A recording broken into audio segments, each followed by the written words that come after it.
Kalian tahu gak, mengapa perusahaan-perusahaan besar mereka selalu mengalami kerugian? Bahkan mereka hampir mengalami kebangkrutan hanya karena mereka tidak bisa memprediksi apa sih kebutuhan konsumen di masa yang akan mendatang. Dan masalah ini dialami oleh perusahaan retail terbesar di Amerika Serikat yang bernama Best Buy. Jadi gini ceritanya. Best Buy adalah salah satu perusahaan retail elektronik terbesar di Amerika. Perusahaan ini menjual berbagai produk elektronik seperti laptop, TV, ponsel, dan berbagai alat elektronik lainnya. Nah, pada tahun 2000-an, Best Buy berkembang sangat pesat. Mereka memiliki ribuan toko fisik di Amerika Serikat. Namun, pada tahun 2000 sampai 2009, perusahaan berubah menjadi drastis. Perubahan besar terjadi karena pola belanja konsumen bergeser dari toko fisik menjadi belanja online. Sementara itu, perusahaan seperti Amazon berkembang sangat cepat dengan penjualan digital dan pengiriman yang efisien.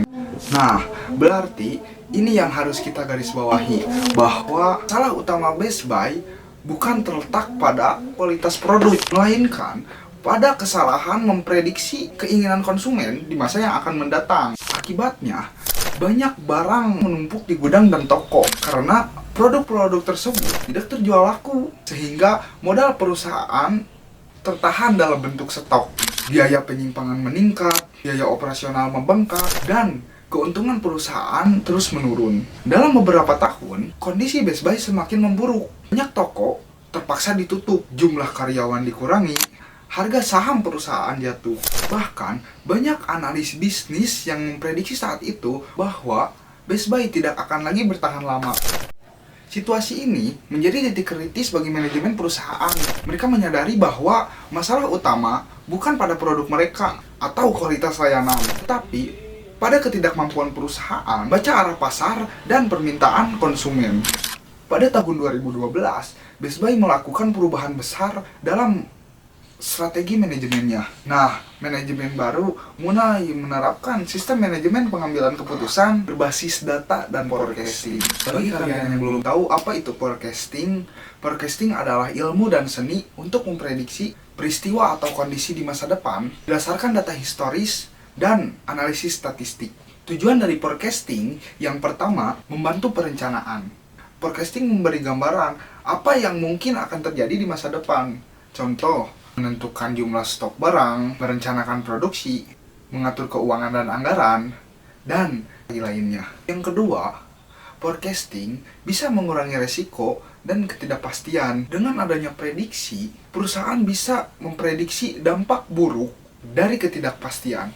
Misalnya, jika saat diprediksi permintaan produk akan turun, perusahaan bisa menekan produksi agar tidak rugi. Nah, ketiga, pengambilan keputusan yang tepat. Kenapa pengambilan keputusan yang tepat? Karena data hasil forecasting menjadi dasar logis untuk mengambil keputusan. Misalnya, kapan kita harus rekrut karyawan, kapan kita harus buka cabang baru, ataupun kapan kita harus meluncurkan produk baru.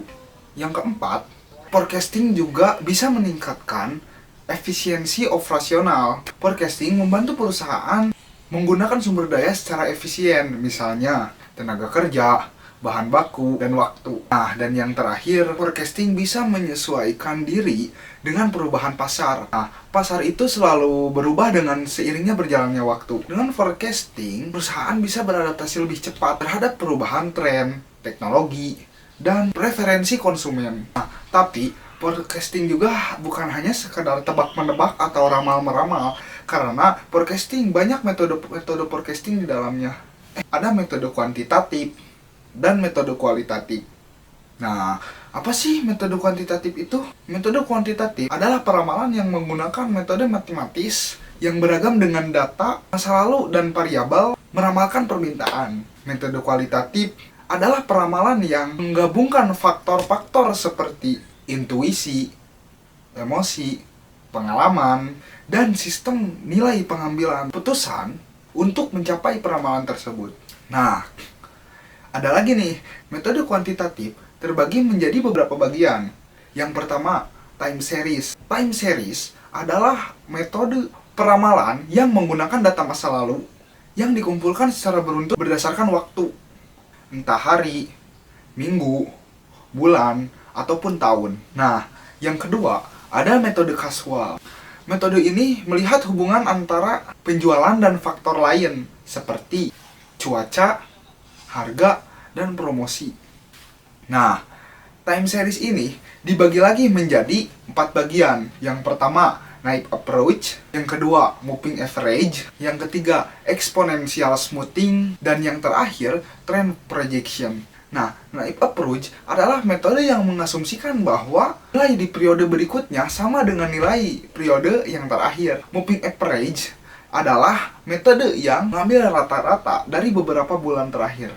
Exponential smoothing adalah metode yang hampir sama dengan metode moving average, tapi data terbaru diberi bobot lebih besar agar hasil ramalannya lebih akurat dan cepat menyesuaikan perubahan. Nah, yang terakhir yaitu trend projection. Trend projection adalah metode yang melihat pola naik turun dari waktu ke waktu, lalu digunakan untuk memprediksi ke depannya.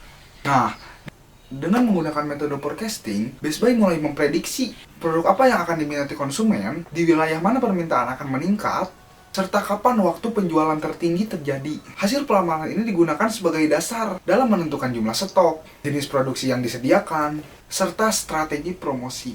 Nah, dalam beberapa tahun penerapan forecasting, kondisi perusahaan mulai membaik, penjualan kembali meningkat, keuntungan perlahan naik, dan kepercayaan investor kembali pulih. Malahan, harga saham pun mengalami kenaikan yang signifikan. Menurut laporan oleh Gartner yang dikutip dalam artikel analisis, Best Buy berhasil mengurangi total inventory hingga sekitar 25% dalam 2 tahun setelah menerapkan demand planning. Artinya, mereka menyelaraskan stok dengan kebutuhan real pasar sehingga biaya mereka turun dan cash flow membaik.